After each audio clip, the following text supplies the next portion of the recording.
Everyone, welcome to health talks. Friends, आज हम बात करेंगे रूमेटॉइड आर्थराइटिस के बारे में। रूमेटॉइड आर्थराइटिस ये एक ऑटो इम्यून डिसीज है। इसका मतलब ये है कि हमारे इम्यून सिस्टम जो है वो अपने ही बॉडी के हेल्दी सेल्स के अपोज में काम करना शुरू करती है और इस वजह से हमें रूमेटॉइड आर्थराइटिस जैसी बीमारियां हो सकती है। फ्रेंड्स, यहाँ पे एक इम्पॉर्टेंट चीज़ ये है कि हमें अपनी दवाइयों के साथ साथ कुछ ऐसी चेंजेस अपने डाइट में लाने चाहिए जिसकी वजह से जो सूजन की तकलीफ है, जो कि इन्फ्लेमेशन की तकलीफ है, वो हमें बार बार ना हो। अगर हम इस इन्फ्लेमेशन की तकलीफ को कंट्रोल में ला पाए तो रूमेटॉइड आर्थराइटिस के जो एपिसोड्स है हमें होने वाले या जो ट्रिगरिंग फैक्टर्स की वजह से हमें जो तकलीफ होती है, यानी कि मौसम के बदलाव की वजह से या फिर कोई स्ट्रेस फैक्टर ट्रिगर होने की वजह से, या हम बोल सकते हैं कि एटमॉस्फेयर में ठंड जब बढ़ जाती है तो रूमेटॉइड आर्थराइटिस के पेशेंट्स को ज़्यादा तकलीफ होती है। तो फ्रेंड्स, इस सीजन में या इन जनरल भी रूमेटॉइड आर्थराइटिस की तकलीफ कम हो, इसके लिए डाइट में कुछ इंपॉर्टेंट चेंजेस लाना बहुत ज़रूरी है। फ्रेंड्स, अब मैं बताती हूँ कि बहुत बार आर्थराइटिस की जो तकलीफ है ये हमारे ब्लड टेस्ट में नॉर्मल दिखाती है रिपोर्ट्स, लेकिन फिर भी हमें आर्थराइटिस की तकलीफ हो रही होती है। तो ऐसे लोगों को अपना CRP यानी कि सी रिएक्टिव प्रोटीन की लेवल अपने ब्लड में ज़रूर टेस्ट करवा लेनी चाहिए। इस CRP टेस्ट की वजह से बहुत बार पता चलता है कि बॉडी में इन्फ्लेमेशन यानी कि सूजन कितनी अमाउंट में हो रहा है और कहाँ कहाँ हो रहा है। और फ्रेंड्स, यही बात इंपॉर्टेंट है आर्थराइटिस की तकलीफ को कंट्रोल में रखने के लिए। CRP के लेवल्स अगर हम लो रखें या एक डिजायर्ड अमाउंट में रखें तो हम अपनी आर्थराइटिस की तकलीफ को इजीली मैनेज कर सकते हैं।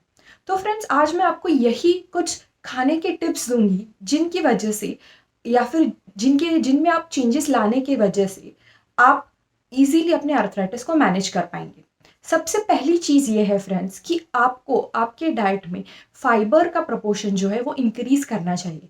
फाइबर का प्रोपोर्शन इंक्रीज करने से CRP के लेवल्स डिक्रीज होना शुरू हो जाता है, यानी कि CRP के लेवल्स कम आने शुरू हो जाते हैं। और इसीलिए हमें अपने डाइट में ताज़े फल और सब्जियों का इस्तेमाल बढ़ाना चाहिए। आप इन सब्जियों का इस्तेमाल या तो खाने में कर सकते हैं, जैसे कि उनकी सब्जी दालें वगैरह बनाकर, या फिर आप उन्हें सैलेड के फॉर्म में भी खा सकते हैं।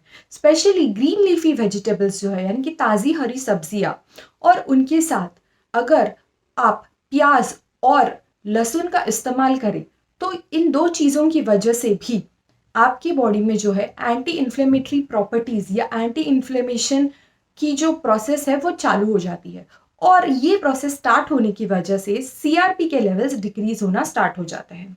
दूसरी इंपॉर्टेंट चीज़ ये है फ्रेंड्स कि अगर हम अपने डाइट में होल व्हीट ग्रेन्स का इस्तेमाल करें, यानी कि रिफाइंड फ्लोर जैसे कि मैदा, इसका इस्तेमाल टोटली कट डाउन करें तो ये भी बहुत ज़्यादा फायदेमंद होता है जिन्हें आर्थराइटिस की तकलीफ होती है या रूमेटॉइड आर्थराइटिस की प्रॉब्लम जिनको बार बार फ्लेयर अप होती है।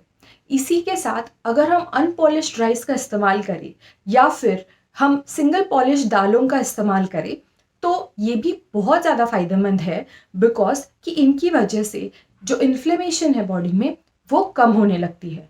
और साथ ही जो रूमेटॉइड आर्थराइटिस के पेशेंट्स को जॉइंट पेन्स के अलावा जो तकलीफें होती है, जी हाँ फ्रेंड्स, काफ़ी लोगों को हार्ट या स्किन से रिलेटेड तकलीफें भी होती है जिनमें रूमेटॉइड आर्थराइटिस की तकलीफ है। तो इन दोनों चीज़ों को भी मैनेज करने के लिए होल व्हीट ग्रेन्स का इस्तेमाल करना बहुत ज़रूरी है। फिर उसके बाद बारी आती है ओमेगा 3 एंड फैटी एसिड्स की। ओमेगा 3 एंड फैटी एसिड्स ये जो एक इम्पॉर्टेंट न्यूट्रिएंट है खाने का, जो प्रेजेंट होता है फ्लैक्स सीड में, और साथ ही अखरोट, बादाम, पिस्ता, इन तीनों चीज़ों में भी ओमेगा 3 फैटी एसिड्स की मात्रा कई ज़्यादा होती है। और अगर हम दिन में 2 अखरोट, 3 से 4 बादाम और 3 से 4 पिस्ता और 2 चम्मच फ्लैक्स सीड का सेवन करें तो अर्थराइटिस की तकलीफ इजीली मैनेज कर सकते हैं। नेक्स्ट फ्रेंड्स, लाइन में जो आते हैं वो है हल्दी और उसके साथ जिंजर, जिसे कि हम अदरक कहते हैं। हल्दी और अदरक ये जो दो गुणकारी आयुर्वेदिक हर्ब्स कह सकते हैं, ये हमें बहुत एंशियंट टाइम से पता है कि एंटी इन्फ्लेमेटरी प्रॉपर्टीज़ कंसिस्ट करते हैं, और इन दो टर्मरिक और जिंजर का इस्तेमाल करने से हमें सीआरपी के लेवल्स रिड्यूस करने में काफ़ी फ़ायदा होता है। इसीलिए फ्रेंड्स, अगर जिन्हें अर्थराइटिस की तकलीफ़ है वो लोग अगर रोज़ हल्दी के दूध का सेवन करें तो इन्फ्लेमेशन जो है, यानी कि सूजन जो है, वो जॉइंट्स से कम होने लगती है। और नेक्स्ट जो इम्पॉर्टेंट डाइटरी चेंज है वो है विटामिन सी को आप अपने डाइट में इंक्लूड करना। विटामिन सी को अपने डाइट में इंक्लूड करने की वजह से कोलाजन फॉर्मेशन जो है वो बॉडी में बढ़ता है, और कोलाजन फॉर्मेशन एक इम्पॉर्टेंट रोल प्ले करता है जहाँ पे हमारे बोन्स और जॉइंट्स को रिपेयर की ज़रूरत होती है। और इसीलिए फ्रेंड्स, हमें अपने डाइट में ऑरेंज, नींबू या फिर टमाटर, इसी के साथ कीवी, पाइनएप्पल जैसी चीज़ें इंक्लूड करनी चाहिए जहाँ से हमारी बॉडी को विटामिन सी मिल सकता है। लेकिन फ्रेंड्स, एक इम्पॉर्टेंट चीज़ ये भी है कि कई सारे ड्रग्स जो एलोपैथी में दिए जाते हैं अर्थराइटिस की तकलीफ के लिए, उनको ये खट्टी चीज़ें जो है वो कॉन्ट्राडिक्ट करती है, और इसीलिए काफ़ी बार इन चीज़ों का परहेज़ करने के लिए कहा जाता है। तो विटामिन सी को अपने डाइट में इंक्लूड करने से पहले अपने डॉक्टर की सलाह लेना ना भूलें। फिर इसके बाद आती है बारी पूफा की, यानी कि पॉली अनसैचुरेटेड फैटी एसिड्स। तो पॉली अनसैचुरेटेड फैटी एसिड्स जो है वो प्रेजेंट होते हैं सनफ्लावर ऑयल में, सैफ्लावर ऑयल में, फिर उसके साथ प्रेजेंट होते हैं पंपकिन सीड्स में, और सबसे इम्पॉर्टेंट चीज़ जहाँ पे पूफा प्रेजेंट होता है वो है शुद्ध देसी घी में।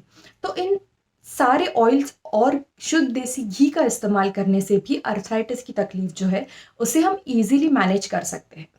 उसके बाद फ्रेंड्स, बारी आती है कि हमें किन चीज़ों का परहेज़ करना चाहिए या किन चीज़ों पे कंट्रोल रखना चाहिए।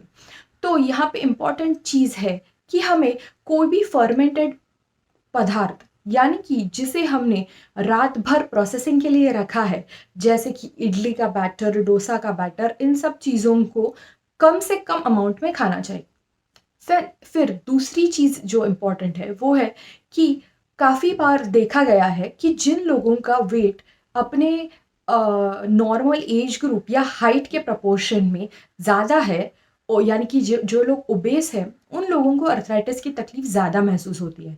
और इसीलिए फ्रेंड्स, वेट मैनेज करना बहुत इम्पॉर्टेंट है, जिसके लिए हमें अपने शुगर इनटेक पे ध्यान देना बहुत ज़्यादा ज़रूरी है। इसीलिए हमें अपने खाने में शुगर का इंटेक कम करना चाहिए। उसके बाद बारी आती है नमक की। सॉल्ट का भी इंटेक जो है वो हमें एक मॉडरेट अमाउंट या कम अमाउंट में ही करना चाहिए, बिकॉज सॉल्ट की वजह से, यानी कि सोडियम कंटेंट की वजह से बॉडी में वाटर जो है, पानी जो है वो स्टोर होने लगता है और जॉइंट के आसपास जमा होने लगता है, जिसके वजह से अर्थराइटिस की तकलीफ बढ़ सकती है। तो फ्रेंड्स, ये था आज का वीडियो, होप आपको पसंद आया होगा। और इसी के साथ मैं एक चीज़ बताना चाहूँगी फ्रेंड्स, कि हमने एक ऑनलाइन होम्योपैथिक क्लिनिक की शुरुआत भी की है। तो अगर आप मुझे कंसल्ट करना चाहते हैं तो फेसबुक और इंस्टाग्राम पेज पे विजिट करना ना भूलें। So thank you friends.